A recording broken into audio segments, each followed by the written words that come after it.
Hello and welcome everybody to Early Access Podcast, episode 60. That's a big 6-0. I'm an old man now.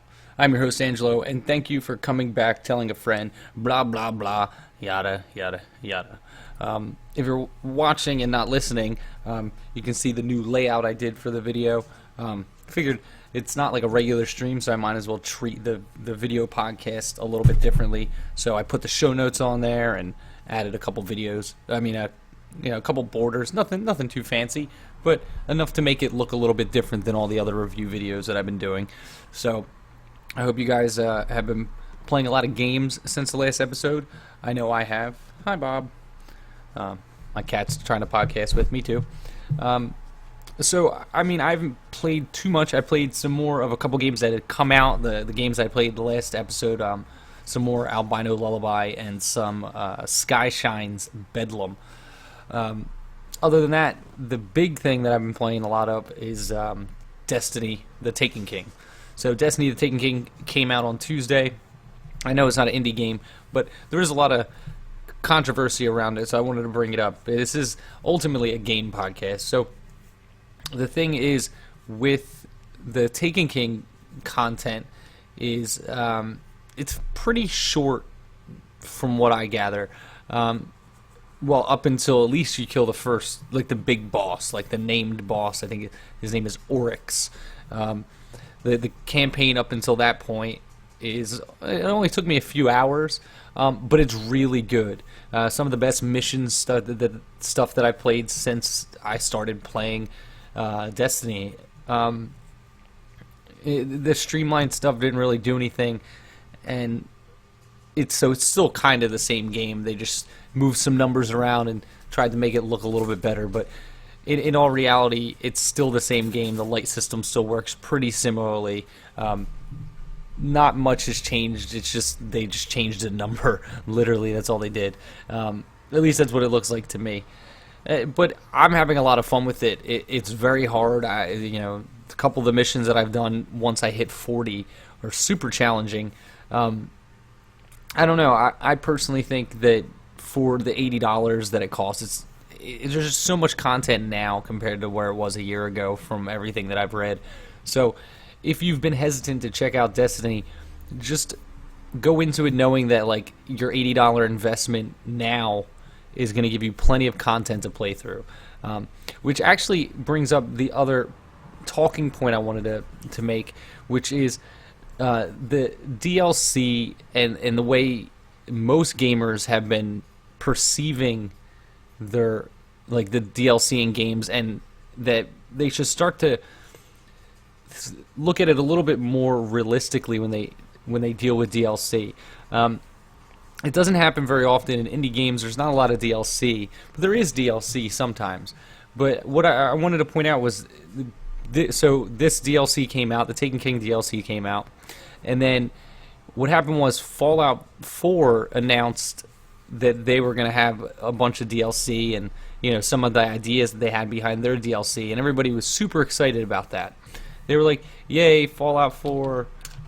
Fallout 4 DLC. It's going to be awesome," and people were really excited about that. Well, then, like a day later, the new Assassin's Creed pointed out that they were going to have DLC to go along with theirs. And people were really pissed off about it because, the previous Assassin's Creed game wasn't the best game, from what I understand. And you had a lot of people that were complaining that they were going to just pull content out of the game and sell it back to you as DLC. Now, I wanted to talk about that because a developer doesn't do that. Like, it has happened in the past, yes. But all DLC isn't bad. Like, I don't understand why people have this misconception that they're selling you an unfinished game. If they didn't tell you about the DLC and never released it, and you played through one of those games, Assassin's Creed, Fallout, even the Taken King, even though people complained about the content, the amount of content in the game, I think your expectations are way too high for the average AAA title nowadays.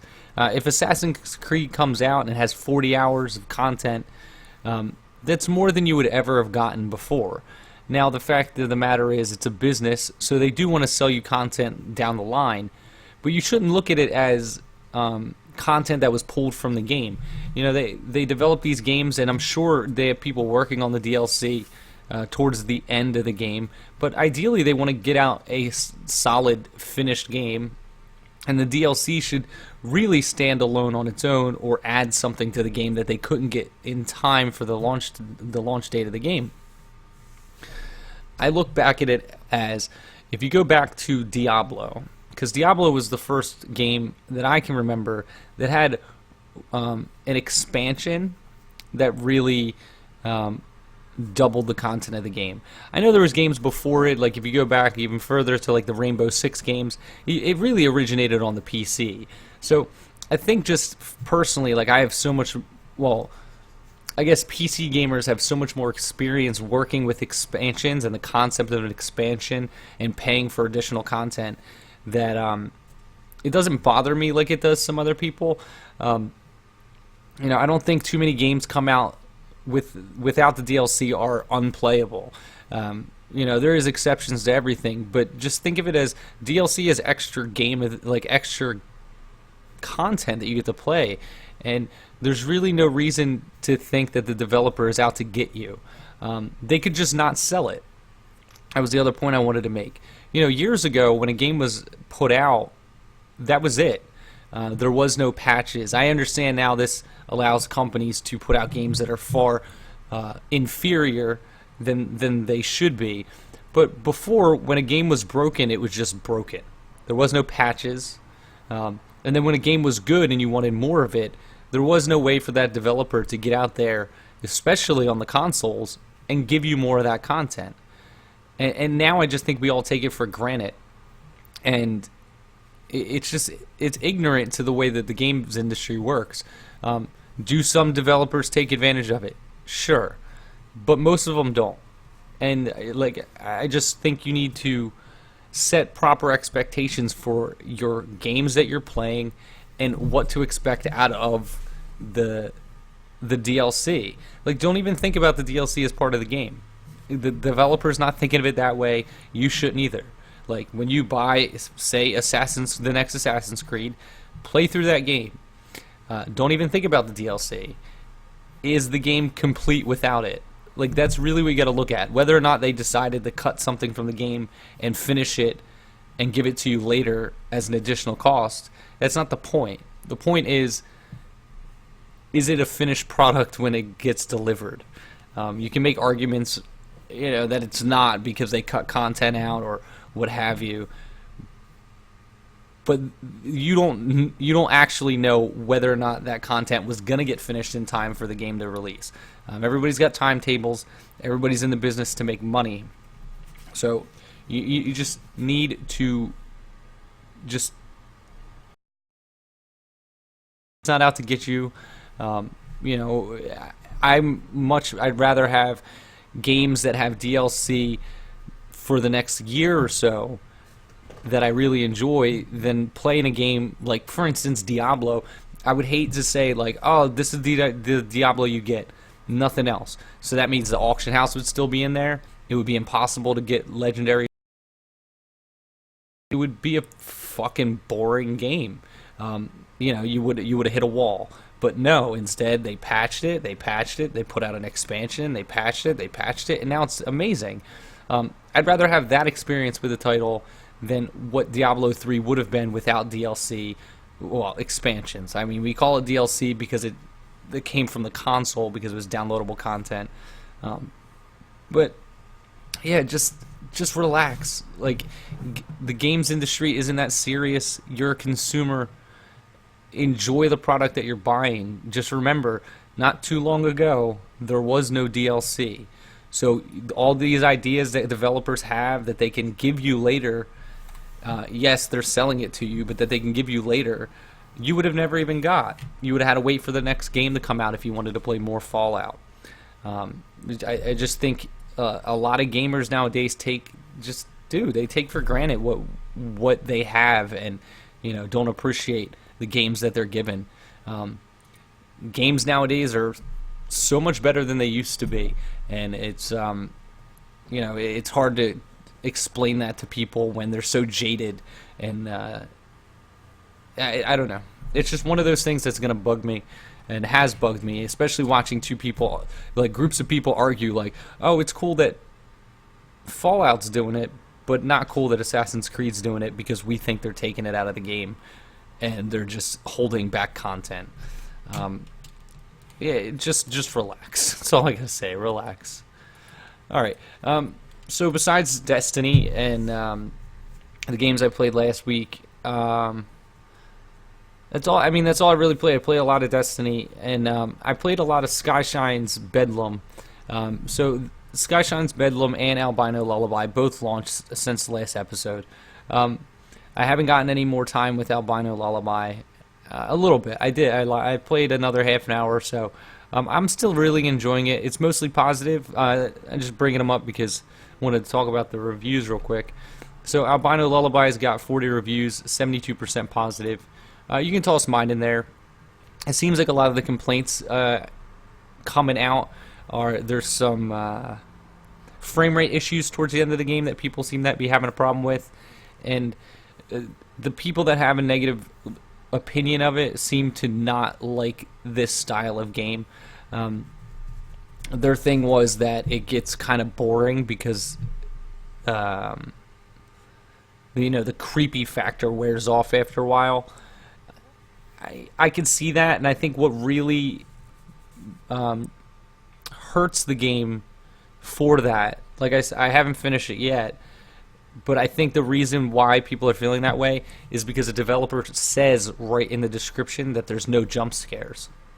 I think if they didn't tell you that from up front, it would have been a lot more tense throughout the game because you would have been expecting it.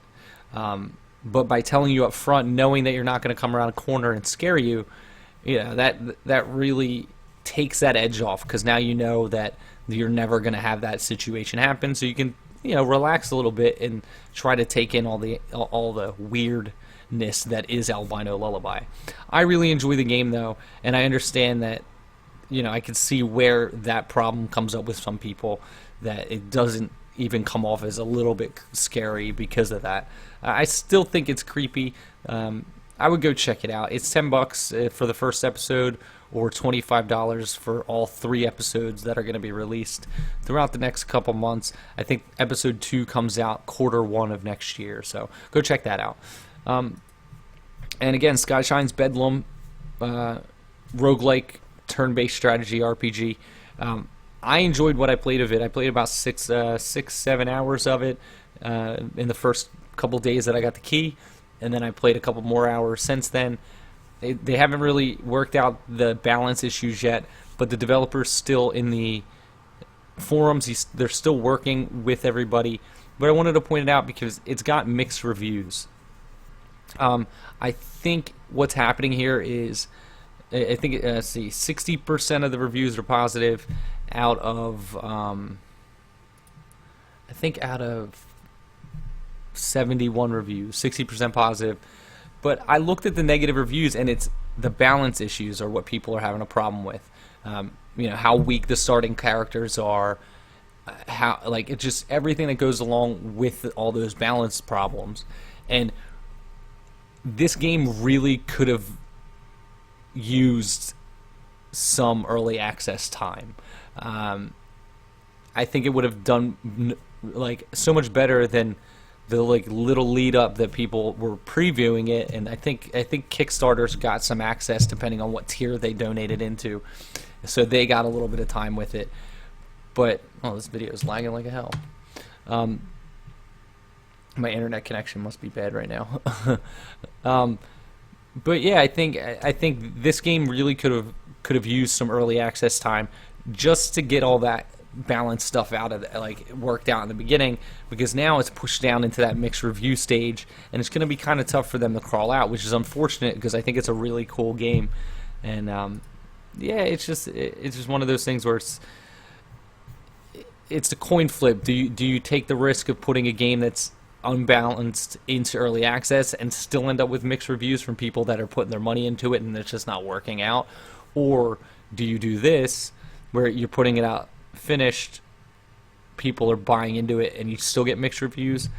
I think at least if you would have went the early access route, it would have given you at least that out where you're like, well, this is why we put it in early access, because we wanted to balance the title. It's like I said, it's unfortunate because it's a really fun game. I still recommend keeping an eye on it.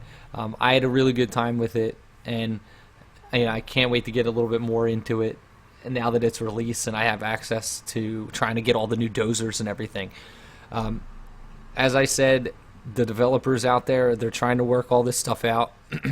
So I would recommend, if you don't want to jump on it, put it on your wish list, follow the forums, keep listening to the podcast. I'll bring it up if I see any substantial patch changes, like any balance stuff coming up in the future. And if it does, then I would totally pick it up for $20. It's a really cool game. And yeah, it's a shame that that's the way it's going with that. So yeah, that's all the news and stuff that I have. So I'm going to jump into games that are coming out. We will start with, actually I can pull this one down because it didn't actually release. I hate when Steam does that to me. They put stuff up and it just pops up in the new release thing, but it doesn't actually have any new, like, you can't download it, you can't buy it, and it's just like coming soon. I don't know how that works. Alright, so the first game is called Carnivore Land. It has 8 reviews, mostly positive, with 7 of those 8 reviews positive. 75%, 6 of those 8 reviews. Math. I'm good at it. It's $13, 10% off, so $11.69 until the 22nd of September. And it's a top-down zombie shooter. Yeah, there's quite a few of these anymore. Let me skip forward a little bit in this video. Or not, because it doesn't want to do that. Yeah, my internet must be bad right now, because I keep getting.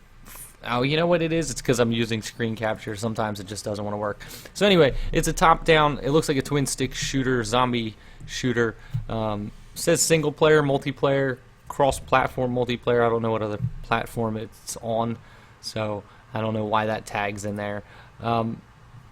It looks pretty neat. I reached out to them. Hopefully I can get a press key for you guys to check it out. It looks pretty cool as long as it plays well. Let's see what the negative review has to say. Bad frame rate on the Linux. Alright. There isn't much to say about this game other than it's a cheap copy of the game Hatred. No one is playing this game, so don't bother for multiplayer. I spend most of my time just waiting for people to join. No one ever came in. And a lot of people didn't agree with that. But let's do some Steam charts. Let's see. Carnivore... What did I say? Carnivore Land. I love doing this because it gives you a good real-time... ooh, nobody's playing. It gives you a good real-time of what's going on in the game. So an hour ago, 1 person was playing, and the peak has been 4 people. I don't know what this guy expected buying an early access game with multiplayer and no one playing it. Like, don't buy multiplayer fucking early access games unless you see that it blew up and there's thousands or hundreds, at least hundreds of reviews. A game with 4 or 5 reviews means it only sold a couple hundred copies, if that.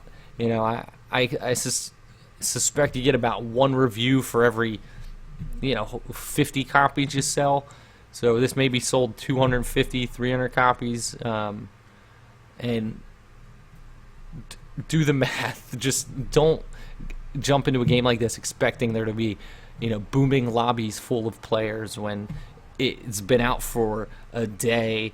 It's $12. It's in early access. You're talking about, first you need to find people that want to play a multiplayer twin stick zombie shooter. Then you need to find people that want to play that game that are also interested in early access. Then you got to find people that want to spend $12 on that early access game. You're asking a bit much of games here. Let's see, which one of these do I want to talk about? Because this is running a little late. This one also is not out. Great, thanks Steam. Make my job a pain in the ass. Alright, this game looks kind of cool. It's a hex-based puzzle strategy game. I like these kind of games. My favorite hex game is Hiroshima Hex. It's you battle on a little hex game board. This game is called Retaliation Enemy Mine. It's $10. It's in early access. Let's see if this video wants to play. God, as soon as I put in the full screen, it just wants to break on me. This looks like a strategy game similar to like Hiroshima Hex. You have a bunch of hexagon pieces. You're moving along a hexagon game board with little hexagons on it, and it looks turn-based. It doesn't seem to say. Seriously, I don't know why these videos are not loading. Steam is not my friend tonight. It looks pretty cool though. I like these kind of games, but again, I don't know how well the single-player campaign of these games really work. I want to play a board game with other people. I'm not a fan of playing board games by myself. So again, you might run into the problem where you're not going to find anybody playing this game, which is relatively unfortunate, because it could be a cool game and just no one's going to play it. Alright, we can burn through the 3 of these. Sure, why not? Alright, this next game is called Rouge Continuum. It's got 5 reviews. All of them are positive. It is $10, but it's 20% off until 22nd for $8. And it is it says indie strategy game, wisecracking space marine, ice cold sniper, and a homicidal robot, and a chainsaw wielding aristocrat travel back in time to save Earth from destruction in a co-op rogue-like planet crawler. I don't know what any of that means. Those are all just words. So, rogue-like, indie, strategy, co-op early access. Unless you and your friends are going to be buying it, expect it to be a single-player experience. It's got a pretty cool pixel art style. It looks arcadey, top-down 4-player co-op. It looks pretty cool. Twin-stick shooter. There's a whole bunch of these out there, so I don't know if I could tell this one from the next one, but what are you going to do? Alright, this next game is called Snarf Quest Tales. It is $20. It is in early access. It's a 3D action-adventure game. It actually looks pretty cool. However, I wouldn't know. So it's a 3D third-person RPG. It says it's a demo, or I don't understand what exactly that means.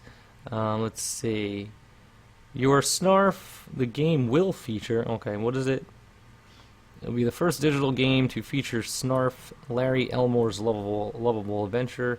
This is a collection of all 5 episodes. Episodes will be released starting the first quarter of 2016. Future episodes will be released on a quarterly basis. Do not purchase this collection if you are purchasing individual episodes. Okay, so this is going to be for the entire run of this game, I'm assuming. Let me click on the studio, see if it doesn't pop up anywhere else. It doesn't even pop up with a demo, but it's labeled as a demo. So I don't know. But it looks pretty cool. It's cartoony. It's a cartoony 3D RPG. It looks cool. I don't know what's with everybody doing these episodic games all of a sudden. It's kind of weird. I think if they did them well, like if somebody could figure out a way to maybe do an hourly episodic that comes out every week, I think that'd be really cool. You think about it like a TV show. So like every Tuesday at the same time, everybody gets the same hour of content, and like you progress the story. I think that'd be pretty cool, especially if you did like. Now I'm just just talking to myself, really. But I think it'd be cool if they did like an hourly adventure game, or like a choose your own adventure game weekly. So like once a week, everybody got the same content. Then based on the decisions everybody made in that week, changed the story beats for the following week. I know it'd be kind of hard. It would take, I mean, it'd be very hard because you'd be developing as the game comes out. But I think if it was something simple, you could probably do it. Maybe if you did like a 2D side-scrolling, or like a top-down adventure game that was like very story-driven, or 3D games aren't as hard to make now as long as you have all the assets. But just make it so like you can make one of several decisions and try to work that in. I'm sure you could brainstorm it out, and it kind of be, I don't know, sounds like a pretty cool idea. I would like to see that. Like do it like a TV series. So like season 1 is actually like 13 weeks, and during the fall. It'd be kind of cool. Especially if you take a game like what's that game that just came out on the PS4? Until Dawn. Imagine taking a game like that and spreading it out over episodes, like for 10, 12 episodes or 6 episodes, and you did an hour every week or half an hour chunk of content. But I don't know. I'm just talking out my ass here. All right, the last game I got for you guys is a game called Space Grunts. Grunts. Let's see, 7 reviews, 100% positive, $10, early access, and it is an indie strategy RPG. It's a pixel art style top-down shooter. That's more of that, more pixel art top-down shooters. It looks good though. The art style is great. The pixel art style is great. I've come to find out, come to realize that most pixel art style games tend to look pretty good anymore.